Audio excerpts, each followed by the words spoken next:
Саламатсыздар ма, құрметті әріптестер? Мен бүгін сіздерге өзімнің күнделікті сабақта қолданатын платформам жайлы айтатын боламын. Яғни менің сабақта пайдаланатын негізгі платформам Canva платформасы.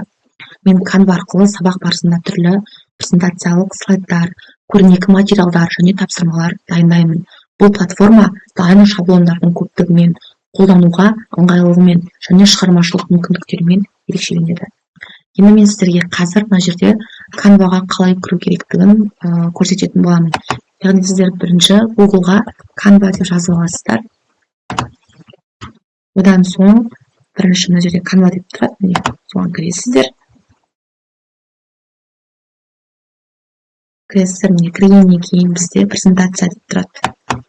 Презентацияға кіреміз. Кіргеннен кейін мына жерде өздеріңізге қажетті шаблондаға нетесіздер. Қандай шаблондар керек сіздерге? Мысалы, маған биологияға қатысты шаблон керек, мысалы. Мен биология деп жазам. Міне сол кезде биологияға қажетті бізде көптеген шаблондар шықты. Міне қараңыздар. Осы шаблонның біреуін алып, міне қараңыздар. Осы шаблонның біреуін аласыздар да өздеріңіздің қажеттіліктеріңізге қарай ауыстырып, яғни мына жерде өзгерте аласыздар.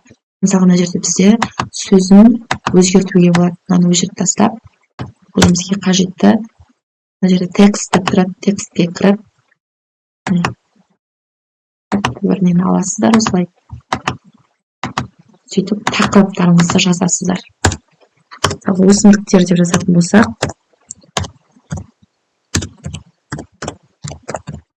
өсімдіктер деп тақырыпты жазып аламыз.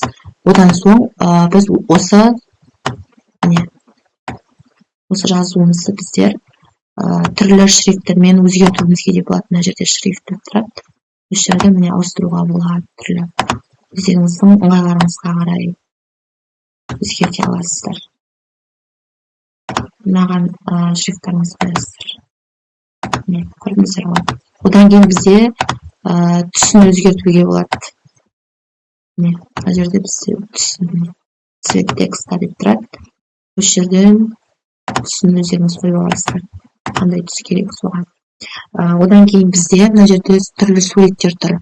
Яғни сіздерге басқада тағы қосымша суреттер керек болатын болса, яғни элементтерге кіріп, мысалға өсімдіктер деп жазайық.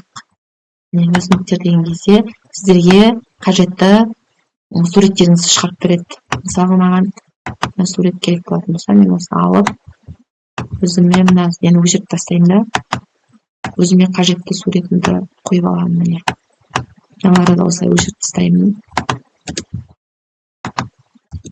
Сөйтіп, мына жерден қажетті өсімдіктерге байланысты суреттерді қоятын боламын. Осылай қоямыз. Осылай жалпы бізде және сонымен қатар мына жерде анимация деп тұр. Анимация қоюға да болады, міне өзгертіп түрлендіріп. Осылай қоюға болады. Жалпы бізде осы Canva платформасы өте заманауи, оқушылар үшін өте қызықтары тиімді құрал болып табылады. Яғни ол шығармашылық қабілетті дамытып, ақпаратты көрнекі түрде ұсынуға мүмкіндік береді.